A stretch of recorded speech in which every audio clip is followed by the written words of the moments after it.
मित्रों नमस्कार। सर्वप्रथम आप को मैं एक वीडियो दिखाता हूँ। इस वीडियो को आप देखिए और फिर हम चर्चा करेंगे कि आप कहना क्या चाहते हैं। हेलो एक्सक्यूज मी, 1 मिनट रुकोगे भैया? एक आश्रम में जा रहे हो, किन को लेके जा रहे हो? आप इनको लेके जा रहे हो? हाँ, मेरी माँ है। अच्छा, आपकी मम्मी है? हाँ। भाई आप इनको छोड़ने जा रहे हो, किसी कोई रीजन है आपके पास छोड़ने है इनको? आप इधर एक भी नहीं, इधर आओ, पहले इधर आओ, साथ में खड़े हो जाओ। क्या लगते हैं आपके, कौन कौन है पहले बता दो फोन मोबाइल में रिकॉर्डिंग में। वो मेरी वाइफ है, मेरी मॉम है। ये आपकी रिकॉर्डिंग है मैम, होती है यहाँ पे। आप कौन हो?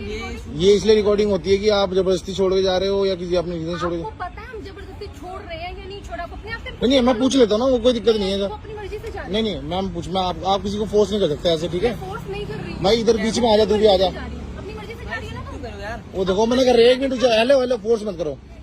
मेरे को इनसे बात करने दो, ये कार्रवाई ना बहुत ऊपर तक चली जाएगी फिर, ठीक है? हाँ, भेज दे, जा भेज दे। हेलो अम्मा, ये क्या कह रहे हैं आप? अपनी मर्जी से जा रहे हो आश्रम में? मैं अपनी मर्जी से नहीं जा रही। रो मत मैडम, रो रहे हैं वो, रो रही हैं वो। पे रोके दिखाई, घर में जो चाल चलन करती है हमको पता है क्या करती ओए है। शांत हो जा, 1 मिनट इधर खड़ा हो, पहले बीच में खड़ा हो गए, शांति से खड़ा हो जा।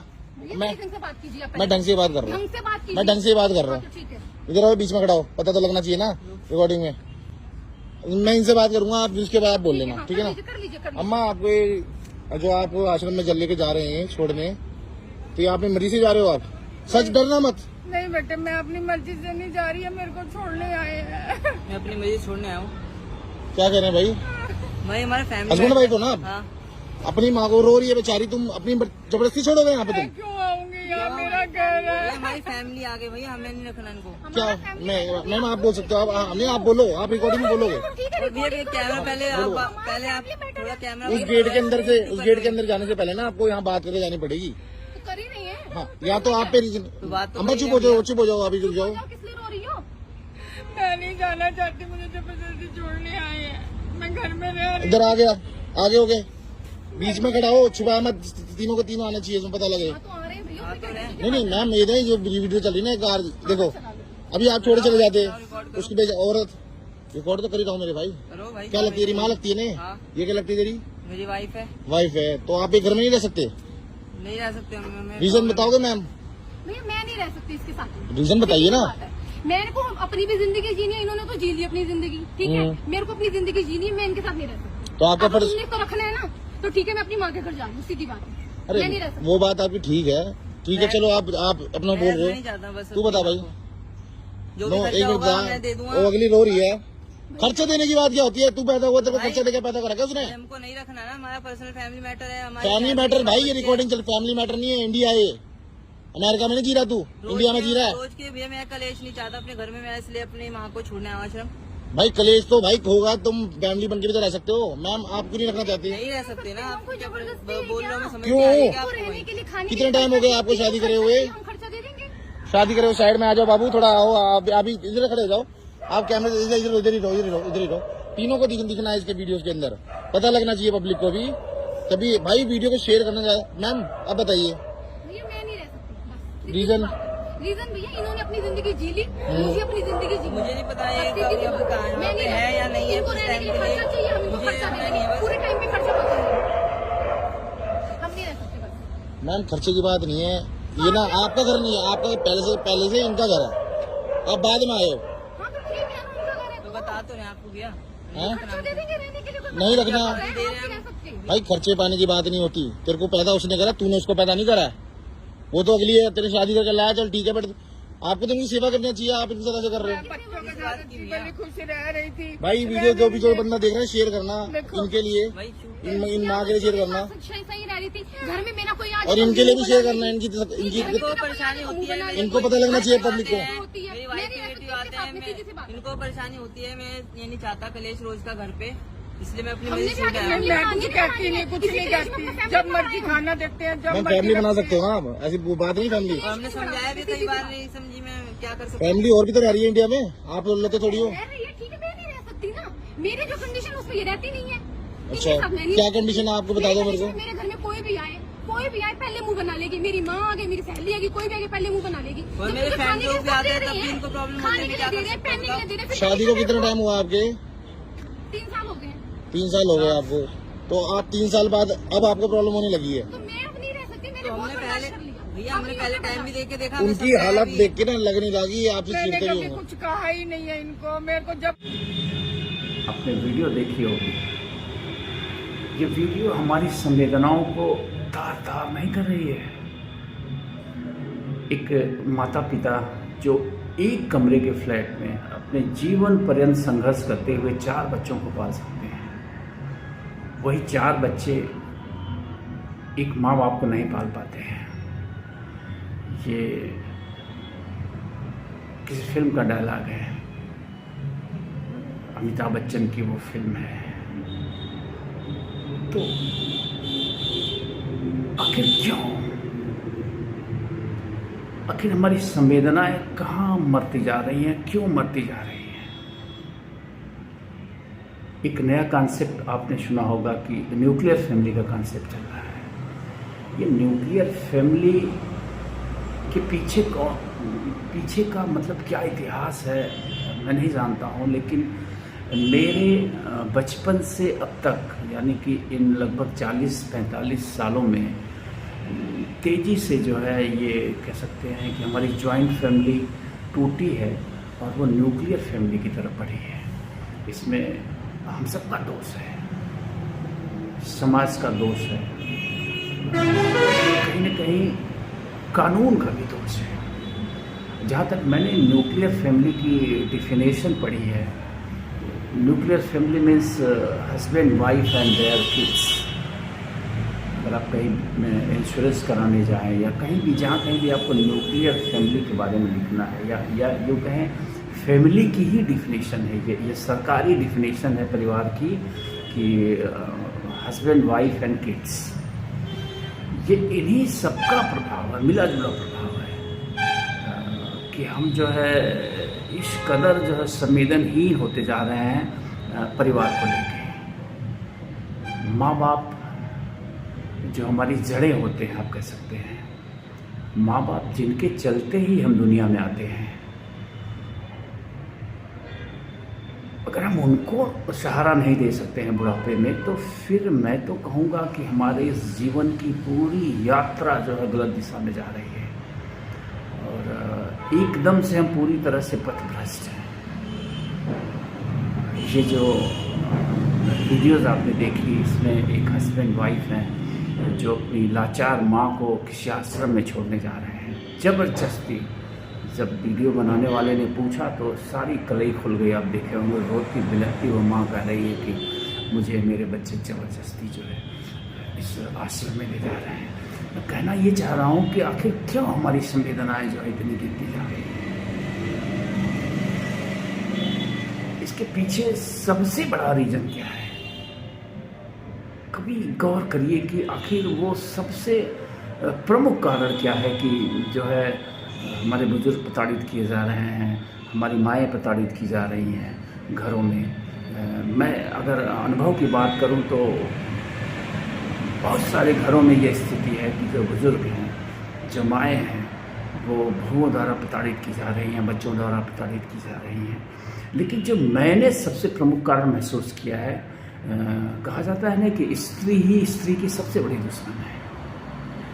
यानी महिलाओं की प्रताड़ना के पीछे सबसे बड़ा अगर हाथ किसी का है तो महिला का ही है। आप इस वीडियोज़ में भी देखें कि वो महिला साफ साफ कह रही है कि I can't survive with her, मेरी भी अपनी ज़िंदगी है।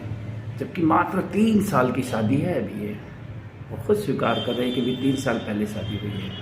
अगर आप उस लड़के जो उस माँ का बेटा है उससे मैं बेशर्म कहूँ या क्या कहूँ, मेरे पास शब्द नहीं है, उसके चेहरे को आप देखिए तो कहीं ना कहीं से आपको ज़रूर लगेगा कि वो मजबूर लग रहा है अपनी बीवी के आगे, अपनी बीवी के हरकतों के आगे, अपनी बीवी की बेशर्मियों के आगे, और उससे विवश होकर वो अपनी माँ को जो है अनाथ आश्रम में छोड़ने जा रहा है। तो मेरा जो मानना है, मेरे इस वक्तव्य से हो सकता है काफ़ी सारी महिलाएं नाराज़ हों, लेकिन अगर वो अपना आत्मावलोकन करेंगे तो आप पाएंगे दहेज हत्या हुई या तमाम तरह की जो महिलाओं के प्रति महिलाओं का उत्पीड़न है, बुजुर्गों का उत्पीड़न है, उसमें सबसे अधिक रोल अगर किसी का है तो इन महिलाओं का ही है। तो महिलाएं इस बात को याद रखें, एक सत्य, एक मैं उनको एक सूत्र बता रहा हूँ। ये शादी का माहौल भी चल रहा है, ढेर सारी युवतियों की शादी हुई है अभी हाल के कुछ दिनों में, या उन युवतियों को भी जिनकी शादी आने वाले समय में होने वाली है, फिर या वो युवतियाँ जो ऑलरेडी जो है अपने ससुराल में स्टेब्लिश हैं। मैं एक सूत्र बताता हूँ आप सबको। वो औरत, जो औरत अपने ससुराल में अपने पति के माँ बाप को, उसके रिश्तेदारों को, उसके बुजुर्गों को सम्मानित नहीं कर पाती है, वो कभी भी उचित सम्मान नहीं पाती है अपने ससुराल में। ये मैं एक प्रैक्टिकल अनुभव बता रहा हूँ, मैं देख रहा हूँ, अपनी आँखों से मैं देख रहा हूँ उन परिवारों को, उन स्त्रियों को जो कह सकते हैं कि अपने ससुराल में आके अपने बुजुर्गों का सम्मान करना भूल जाती हैं, वो परिवार में कभी सम्मान नहीं पाती हैं। इस औरत की तरह जो अभी दिखी है, ज़बरदस्ती हट करके रह सकती हैं, हट कर सकती हैं, हट करके अपना हक ले सकती हैं, मांग सकती हैं, लेकिन वो प्रेम नहीं पा सकती हैं, वो विश्वास नहीं पा सकती हैं, वो सम्मान नहीं पा सकती हैं जिसकी वो जायज़ हकदार है। तो ये मेरी अपील है उन सारी स्त्रियों से, उन सारी महिलाओं से जो शादीशुदा हैं या जिनकी शादी होने वाली है, कि आप अगर माइग्रेट कर रही हैं, ये एक कह सकते हैं चलन है, ये शादी का जो एग्रीमेंट है उसमें ये है कि स्त्री पुरुष की तरफ जो है पलायन करती है, यानी माइग्रेट करती है। पुरुष स्त्री के घर नहीं जाता है, बल्कि स्त्री पुरुष के घर जाती है। ये भारत में तो पूरी तरह से है, क्या मैं कह सकता हूँ पूरे एशिया में ही यही चलन है। तो आपको इस बात का ध्यान देना है कि आपके ससुर और सास और आपके करीबी जो रिश्तेदार हैं वो आपके ही परिवार का हिस्सा हैं। अगर आप उनको सम्मान नहीं दे सकती हैं और उम्मीद करती हैं कि पति आपको सम्मान देगा, ऐसा संभव नहीं है, ऐसा कभी नहीं हो सकता है। इस बात को आप गांठ बांध लें, ये सूत्र है। अगर आप परिवार में सम्मान पाना चाहती हैं, अपने ससुराल में सम्मानपूर्वक अधिकारपूर्वक जीना चाहती हैं, तो आप इस बात को ध्यान रखिए कि आप जो है बुजुर्गों का सम्मान करिए। और जो मैं कह रहा था कि स्त्रियां ही स्त्रियों की सबसे बड़ी दुश्मन है, उसका एक और उदाहरण आपको देता हूँ।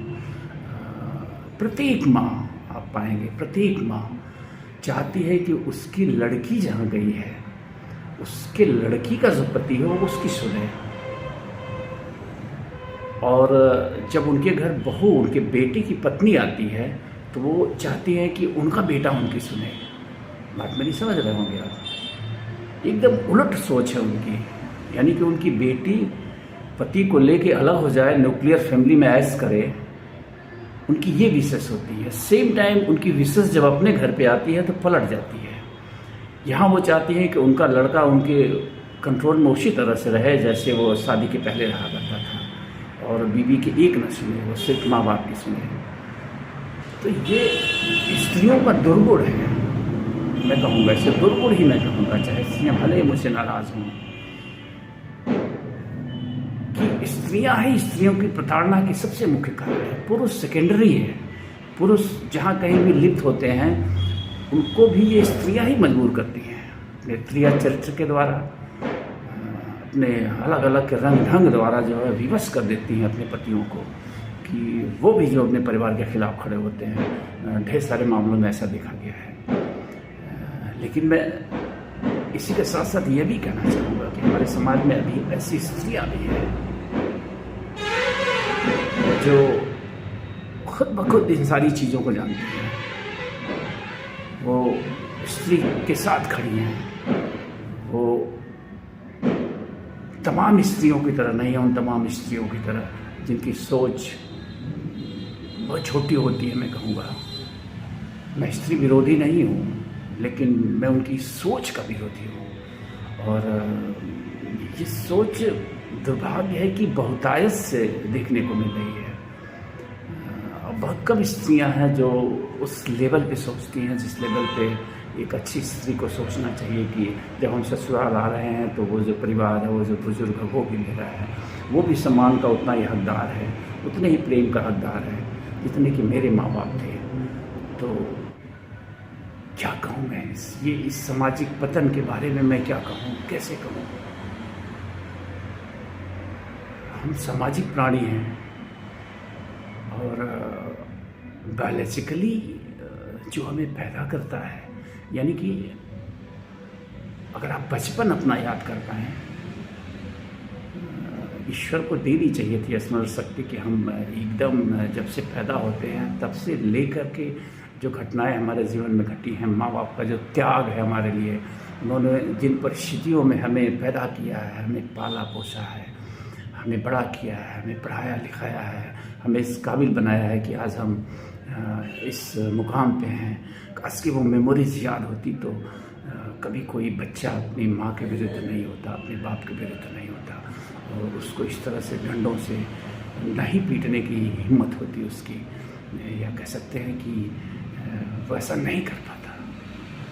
लेकिन वो बचपन की मेमोरीज़ धीरे धीरे फेडअप हो जाती हैं और हम भूल जाते हैं कि किन परिस्थितियों में, किन संघर्षों में, किन कठिनाइयों के बीच हमारे माँ बाप हमें पालते हैं और हमारी आवश्यकताओं के लिए, हमारी ज़रूरतों के लिए, हमारी ख्वाहिशों के लिए कैसे अपनी एक एक ख्वाहिशों को, एक एक आवश्यकताओं को, एक एक ज़रूरतों को कुर्बान करते हैं। अगर आपको